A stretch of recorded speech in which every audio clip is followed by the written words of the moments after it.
புதிய தலைமுறை வரைக்கும் முடக்க வேண்டிய அவசியம் என்ன இருக்கு? பேசுறவங்கெல்லாம் கைது செய்யறது, பேசுற ஊடகங்களை முடக்கிறது, இது எல்லாமே தொடர்ந்து இந்த சம்பவத்தை சார்ந்து. ஆமா, நீங்க சேனல்ல முடக்குறீங்க, பேசக்கூடிய நபர்களை முடக்குறீங்க. உனக்கு பயம் இல்லாட்டி முடக்காம கம்முன்னு போக வேண்டியதானே? விஜய் பயந்துட்டாரு, விஜய் கட்சி இல்லைன்றீங்க. அவர் தான் தைரியமா தானே வீடியோ போட்டாரு.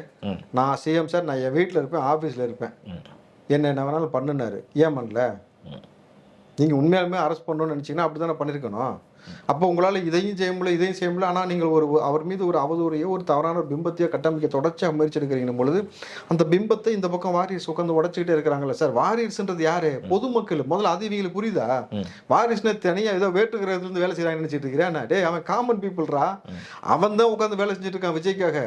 அப்போ இந்த செய்தியை கடத்தி கொண்டு போகிறாங்க. ஒவ்வொரு செய்தியும் தம்பி நீங்கள் அரெஸ்ட் பண்ணணும்னு நினச்சா ஜெயலலிதா கலைஞர் தூக்குனாங்களா இல்லையா? கட்டாயமா இரவு அந்த காட்சிகளை இன்னமும் நம்மளால பார்க்க முடியும். பார்க்கறது இன்னும் மறக்க முடியாது. ஐயோ ஐயோ அப்படின்னு சொல்லிட்டு அவர் அலர்ந்து அந்த காட்சியெல்லாம் பார்க்குறோம்ல. அதே மாதிரி எங்கள் விஜய் தூக்கி இருக்க வேண்டியதானே?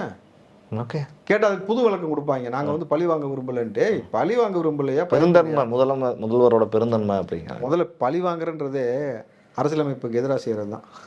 ஓகே, நீதிக்கு எதிராக செய்கிறது தான் பழி வாங்குறது. சட்டத்தின்படி செய்கிறது பழி வாங்குறது கிடையாது. அப்போ நீ பழி வாங்கலன்றதே வந்து நீ சட்டத்துக்கு எதிராக ஒரு விஷயத்தை கையில் வச்சுக்கிட்டு பெருந்தன்மை, அந்த தன்மை, இது என்ன உருட்டு? என்ன உருட்டுன்னு கேட்குறேன். இதெல்லாம் வந்து சொல்லுவாங்கல்ல, கிறுக்கு போய் ஊரில் கேன போய் நாட்டாமன்ட்டு. அந்த மாதிரி சில விஷயத்தை இவங்க பேசிக்கிட்டே இருக்கிறானுங்க. ஆனால் இனி களம் அப்படி போக போகிறது கிடையாது தம்பி.